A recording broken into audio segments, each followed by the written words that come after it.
دیکھیں سوال یہ ہے کہ ہاسٹل میں جو لوگ رہ رہے ہوتے ہیں وہ نماز کی قصر کا جو مسئلہ ہے وہ کہتے ہیں کافی مشکل ہوتی ہے اس کو سمجھنے میں.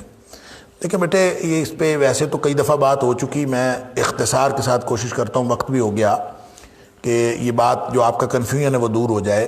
دیکھیں ایک بات تو یہ سمجھنی چاہیے کہ قصر کے حوالے سے مدت کا تعین بھی اور مسافت کا تعین بھی نبی کریم صلی اللہ علیہ وسلم نے کیٹاگوریکلی نہیں فرمایا. اگر نبی کریم صلی اللہ علیہ وسلم کی طرف سے کوئی ایسا مدت یا مسافت مقرر ہو جاتی تو پھر یہ کنفیوژن اور مشکل ہوتی نا جو آپ کے سوال میں موجود ہے. تو یہ کنفیوژن اسی لیے ہے کہ نبی پاک صلی اللہ علیہ وسلم نے نہ مدت کا تعین فرمایا ہے نہ آپ نے تعین فرمایا ہے مسافت کا. البتہ بعض آثار سے، آثار کہتے ہیں صحابہ کرام کی خبریں، تو صحابہ کرام کی بہت سارے اقوال یا ان کی خبروں سے یا ان کی دی ہوئی جو اطلاعات ہیں نبی پاک صلی اللہ علیہ وسلم کے بارے میں، اس سے لوگوں نے اخذ کی ہے. اس لیے اس میں اختلاف ہے مدت میں بھی اور مسافت میں. اس کا طریقہ یہ ہے کہ جو کم از کم مدت آثار میں موجود ہے، یعنی کم از کم مسافت آثار میں موجود ہے، اس کو معیار بنا لیا جائے، اور زیادہ سے زیادہ جو مدت آثار میں موجود ہے اس کو معیار بنا لیا جائے. آسانی تو اسی میں ہے. نبی پاک صلی اللہ علیہ وسلم کا دین تو یہی ہے اور نبی پاک صلی اللہ علیہ وسلم کا مزاج یہی تھا.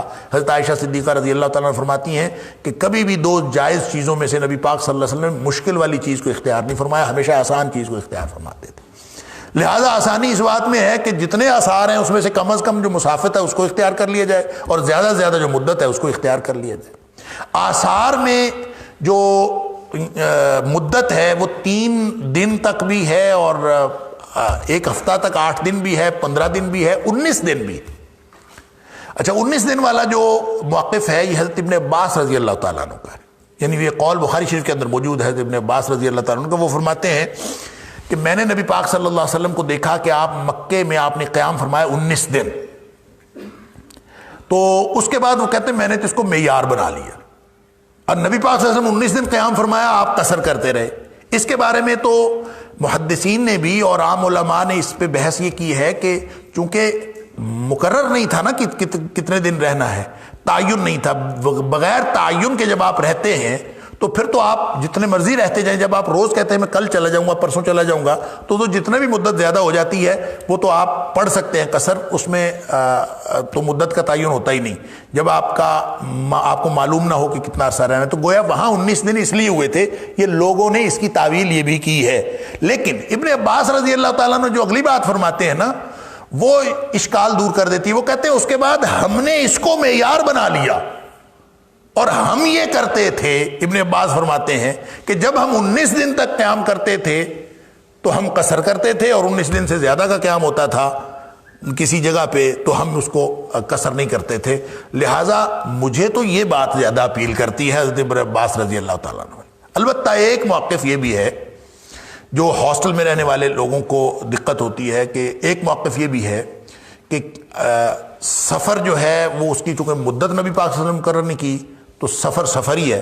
گھر کے باہر بندہ جہاں بھی رہے حضر ایک ہوتا ہے، ایک گھر ہوتا ہے، بندے کا قیام ایک جگہ ہوتا ہے. باقی ساری دنیا میں بندہ مسافر ہی ہوتا ہے. تو چاہے ہاسٹل میں آپ 2 سال رہیں آپ قصر کر سکتے ہیں. یہ بھی ایک موقف موجود ہے.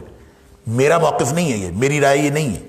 میری رائے یہ ہے جس کو میں صحیح سمجھتا ہوں، واللہ عالم، آپ کو اس سے اختلاف بھی کر سکتے ہیں، کہ گھر آدمی کے ایک سے زیادہ ہو سکتے ہیں. ایک شخص کا گھر ایک کراچی ہو، ایک اسلام آباد ہو، ایک لاہور ہو، تینوں جگہ پہ 3 بیویاں رکھی ہو، ایک چوتھی ملتان میں رکھی ہوئی ہو. تو اس کے گھر کتنے ہوئے؟ 4.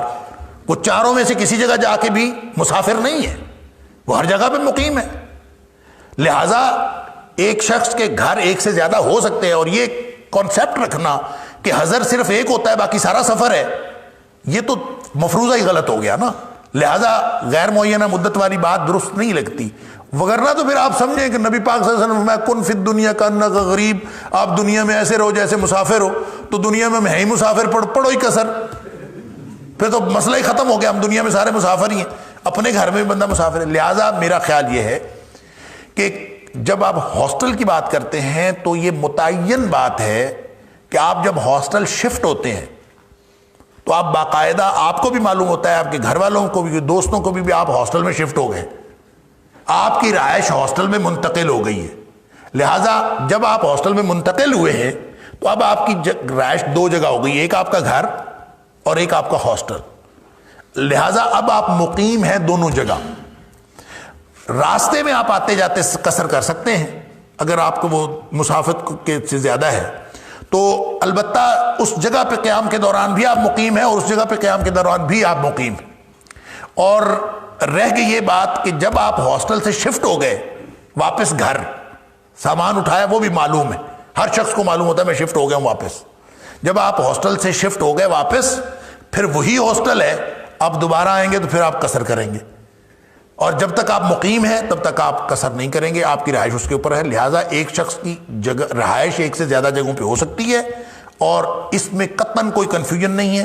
اور جو ہاسٹل والا ہے وہ چونکہ اپنی رہائش منتقل کرتا ہے باقاعدہ، تو اس لیے وہ بھی اپنے آپ کو مقیم کے حکم میں سمجھے۔ میری سمجھ تو یہی کام کرتی ہے، واللہ عالم۔ آپ کو یہ بات پسند آئے تو اس پر عمل کر لیں، نہ پسند آئے تو مجھے کوئی اعتراض نہیں ہے۔ اللہم اہدنا بالقرآن العظیم، اللہم انفعنا بالقرآن العظیم، اللہم ارفعنا بالقرآن العظیم، اللہم ارحمنا بالقرآن العظیم، اللہم اجرنا من النار بالقرآن العظیم، اللہم ادخلنا الجنة الفردوس بالقرآن العظیم، اللہم ادخلنا الجنة الفردوس بالقرآن العظیم، اللہم اجعل القرآن لنا اماما ونورا وہدى ورحمة، اللہم اجعل القرآن لنا اماما ونورا وہدى ورحمة، اللہم اجعل القرآن ربیع قلوبنا ونور صدورنا وجلاء احزاننا وذهاب همومنا وغمومنا، وصلی اللہ تعالی علی خیر خلقہ محمد وآلہ وصحبہ اجمعین، آمین آمین برحمتک یا ارحم الراحمین۔